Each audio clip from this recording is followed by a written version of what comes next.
Yes, guys, and welcome from me. This is Championship Manager 0102, 7 Heaven Part 2. Now, you may recall, Part 1 was actually a 1 hour, 23 minute stream. This was a launch of a network game I got going with a guy called Shaun from the new set of forums. And somebody asked a question recently, is this game still going? And I just haven't had a chance to do much on videos. But I'm now going to show you where we're at. We played a session a couple of days ago. So I've just restored this as a solo game, and we're coming now to the very end of Season 1, and this is where we're at then. For me personally as Roma, we are champions. We did it with a few games to spare. We're looking very, very good. And as far as Shaun is concerned, Shaun is champions of England. You cannot grumble with that. You cannot grumble with that at all. He went out the FA Cup very early on. The League Cup was an absolute disaster. You could not script it that Michael Owen would score against you. It's always the case, isn't it? He's one of those players, yeah, that if you start as Liverpool, he does shit. If you start as anybody else, he scores against you, little bastard. So a bit of a tough time for Shaun, it's fair to say, because in the FA Cup, I'm trying to remember where he went out. It was, fourth round. Yeah, there you go, went out to Spurs in the fourth round. For me, let's just go back to me for a minute. The Italian Cup, well, we did it. we did it. We did it. I've got that totally wrong, haven't I? We've got up the second leg. What am I talking about, dickhead? We've got up the second leg. Now, we've actually been through a little bit of a blip of form with Roma, if the truth be told. However, that was helped by the last game of the session. As you can see, we drew the first leg 0-0, but the second leg finished Manchester United 1, Roma 2 in the Champions League. Shaun will openly admit, deserved winners, but I was not happy with that 0-0 draw, because if I show you, there you see we had a bit of a poor run really, with regards. I mean, the first leg of the cup final is back in March, and the second leg, as you can see, we've not even had yet, which is a little bit fucking bizarre, isn't it? We lost to Venezia, a couple of draws, but you know what? Quite confident. We go to Milan, we get an early goal. We can do it a bit light, really. If we can take a 1-0 lead, exactly like what happened here. The most important thing is not conceding at home. So similar sort of thing. So yeah, this is where it's at. So for me and Roma, just to remind you, we've done 7 signings. Hence the title.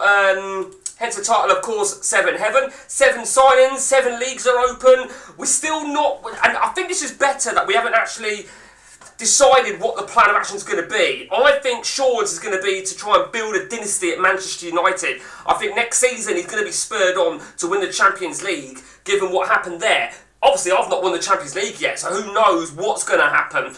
I have already got some signings coming in on a Bosman. Let me remind you that I can pull out of these, as I didn't beat Shaun to any of them. Kolusny's arriving on a Bosman. I'm not going to be pulling out of that. Marcus is arriving for £5 million. We do need a goalkeeper.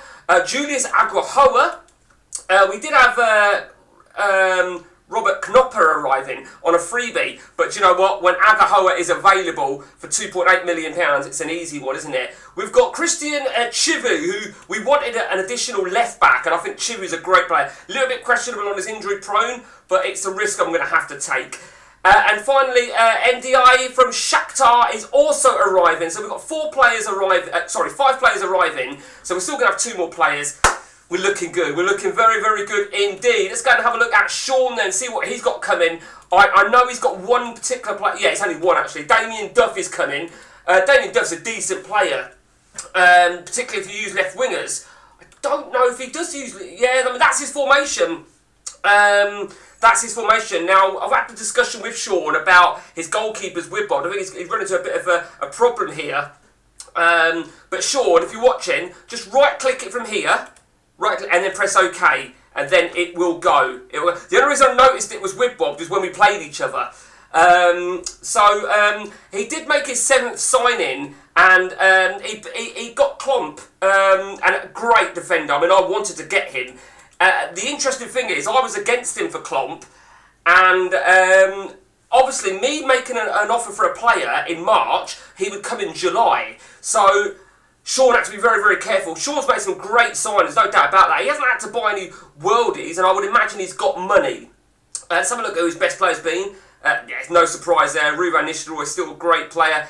I do like his formation. A two DMCs. He's playing Mark Kerr as that sort of box to box. And Mark Kerr's a great player. Me personally, I would rather play him in the middle. I mean, I would rather, if I had Mark Kerr, I would want Mark Kerr playing where I've got Emerson. I'll tell you who's had a great season for me, right, is Stefan Selakovic. You cannot grumble at his season at this level. 34 goal involvements. What a fucking player. We brought in Hersey as well. Hersey's had a good run of games. I've recently changed my formation, actually. I was originally on 4-1-3-1-1. I'll tell you who's been an absolute fucking flop for me, and you could argue it was a bit of a shit signing, and that is Dabizas has been awful. Absolutely shocking. But it is what it is. So we've come to almost at the end of the season now. One more session will do it, that's for sure. A little session will do it. But we move on. We move on this ODB network game. And it's, as I said before, it's Shaun's first game. So, and I think he's really enjoying it, which is great. That's it from me, guys. Till next time, take it easy.